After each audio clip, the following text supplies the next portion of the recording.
तो मित्रों, यदि आपकी जन्म कुंडली में धनु या मीन राशि पर कुंडली के किसी भी घर में अगर शुक्र देवता बैठे हुए हों और ऐसे शुक्र देवता के ऊपर यदि सूर्य देवता की संपूर्ण दृष्टि होती है तो ऐसा जातक जो होता है क्रूर होता है अपने जीवन में। बहुत बड़ा चतुर भी ऐसा जातक देखा गया है। श्रेष्ठ भाग्यवान भी ऐसा जातक अपने जीवन में होता है। सुंदर भाग्य से युक्त और बल के सहित विशेष प्रकार का धनवान भी देखा गया है कि ऐसा जातक होता है और अपने जीवन में अनेकों देशों की यात्राओं को करने वाला ऐसा जातक होता है। चंद्रमा की दृष्टि ऐसे जातक को श्रेष्ठ राजमान्य व्यक्ति बनाती है। प्रसिद्ध और बहुत ही विनम्र तथा भोग से युक्त, अनेकों प्रकार के भोगों से युक्त ऐसा जातक देखा गया है। ऐसा जातक धीर वीर और बलवान भी होता है अपने जीवन में, परंतु यदि मंगल देवता की संपूर्ण दृष्टि ऐसे शुक्र के ऊपर पड़ रही हो तो ऐसा जातक अपने शत्रुओं का नाश करने में भी असमर्थ होता है, असमर्थ देखा गया है। ऐसा जातक धनवान तो होता ही है, प्रसन्न चित्त भी होता है, अर्थात कि शत्रुओं का नाश करने वाला, हत्या आदि करने वाला ये पापी टाइप का व्यक्ति नहीं होता है। ज्यादातर देखा गया है कि मंगल की दृष्टि जातक को क्रूर बनाती है, परंतु यहाँ पे बिल्कुल ही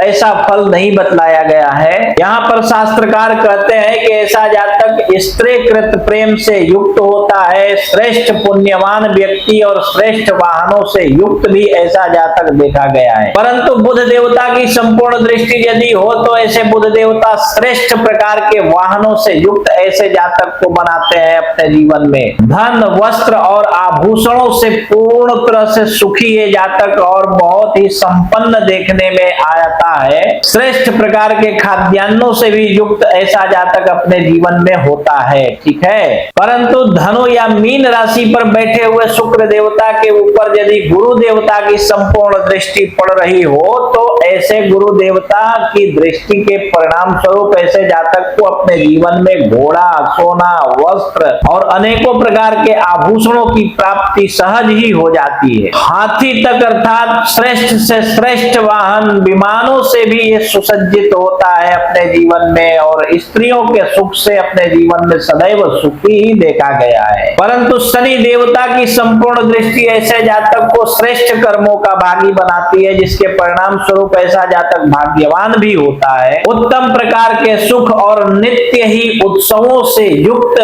बहुत ही धनवान और ऐसा जातक संपन्न देखा गया है, ठीक है। तो मित्रों, गुरु के घर में अर्थात धनु या मीन राशि पर बैठे हुए शुक्र देवता के ऊपर सभी ग्रहों की संपूर्ण दृष्टियों का वर्णन हमने विस्तार पूर्वक आप लोगों के सामने कर दिया। इसी प्रकार आप भी अपनी कुंडली को देखिए और अपने बारे में समझ लीजिए, और यदि आपको इसके बाद भी समझ में न आवे तो किसी कुशल श्रेष्ठ विद्वान ज्योतिषी को अपनी कुंडली दिखाइए, और यदि कोई श्रेष्ठ विद्वान आपको आपके आजू बाजू में ना मिले तो आप अपनी कुंडली हमें दिखा सकते हैं। आप देश विदेश कहीं भी रहते हो, फोन कीजिए, फोन पर ही हम आपकी कुंडली देख करके विस्तार पूर्वक एक एक बात समझा करके बतला दूंगा, ठीक है।